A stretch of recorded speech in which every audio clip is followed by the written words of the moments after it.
దానికి చాలా సెంటిమెంటల్ మాకు. అది ఏంటంటే ఎస్బిఎం గేట్ కన్నా ముందే వారు ఉన్నన్ని రోజులు ఆ కార్యాలయాన్ని ఒక ప్రజా దర్బార్ లాగా వాడారు. అందులోనే తను అసూరులో పాశారు. కాబట్టి దాన్ని ఇమ్మీడియట్గా రిపేర్ చేయించి మా ఫాదర్ మెమోరియల్ లైబ్రరీ ఒకటి, పాలవాయి పురుషోత్తమరావు గారి మెమోరియల్ లైబ్రరీ ఒకటి స్టార్ట్ చేసి ఒక లైబ్రరీని పెట్టి అక్కడ ఒక 50 మంది పిల్లలు వాళ్ళు చదివితే 20 మందికి ఉద్యోగాలు వచ్చినాయి. 20 మంది వచ్చినాయి. మొన్న కోర్టు ఉద్యోగం అని చెప్పి కోర్టులో క్లరికల్ జాబ్ ఒక సల్మాన్ అనే యువకుడికి వస్తే ఆయన నా దగ్గరకు వచ్చి స్వీట్ తినిపిస్తే చాలా సంతోషం వేసింది.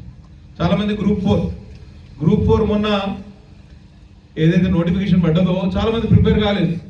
ఎవరైనా కొంచెం ఉద్యోగాలు వచ్చేసినాయి. చాలా మంది వాళ్ళ కలెక్టరేట్లో పనిచేసే ఏదైతే జూనియర్ అసిస్టెంట్ ఉన్నారో అందరూ గ్రూప్ 4 నోటిఫికేషన్ ద్వారా భర్తీ అయిన వాళ్ళు.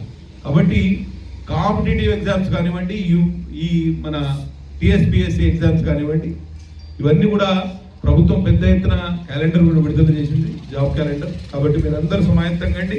తప్పకుండా గవర్నమెంట్ బిల్డింగ్ని ఈ తరహా ఉపయోగించుకోవడం చాలా అరుదు. ఇవాళ పూర్తి స్థాయిలో ప్రతి రీడింగ్ రూమ్ ఫుల్ ఉన్నది. పొద్దున వచ్చి సీటు కోసం అంటే సీట్ ఆపుకోవడానికి కూడా తొందరగా వస్తున్నారా అనేది చాలా ఇప్పుడే కరెక్ట్ గా చెప్తున్నారు. రిసోర్స్ఫుల్ అసెట్ అది, మనకు ఒక వనరు. ఏ రకంగా మనం మానవ అభివృద్ధి కోసం హ్యూమన్ డెవలప్మెంట్ అసెట్ లాగా దీన్ని ఉపయోగించుకోవాల్సిన అవసరం కూడా ఉన్నది. తప్పకుండా నేను ఈ విషయంలో ఆలోచిస్తూ మొన్న మా ఎంపీ గారు నాగేష్ గారు కాయగారు వచ్చినప్పుడు అడిగిన, ఈసారి మాకు ఎన్ని ఎంపీ ల్యాడ్ ఫండ్స్ ఇస్తున్నారు అని అంటే తను 50 లక్షలు ఇస్తాం ఈసారి అని చెప్పడం జరిగింది. ఈసారి ఏం ప్లాన్ చేసినామంటే ఎమ్మెల్యే క్యాంప్ ఆఫీస్ దగ్గర ల్యాండ్ కూడా చూసినాం. తప్పకుండా ఒక ఫ్లోర్ మొత్తం ఈసారి వచ్చే నిధులు మొత్తంగా లైబ్రరీకి, బ్రాంచ్ లైబ్రరీ బిల్డింగ్ కన్స్ట్రక్షన్ కోసం పెడదామనే ఆలోచన కూడా చేస్తున్నాం.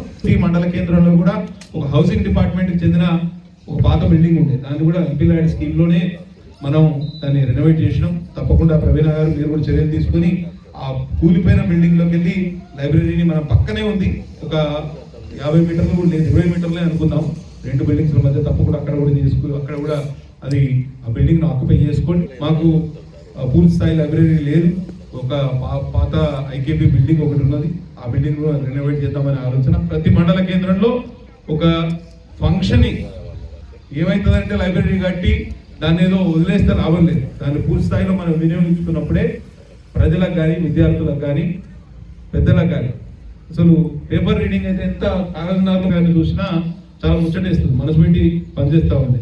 అసలు బడి పంతుల్లోనే మేనేజ్ చేసే వ్యక్తి ఎవరైతే ఉంటారో వాళ్ళకందరూ మనం దండం పెట్టాలి. ఎందుకంటే వాళ్ళని మేనేజ్ చేసినామనంటే ప్రపంచంలో ఏదైనా మేనేజ్ చేయగలుగుతాం.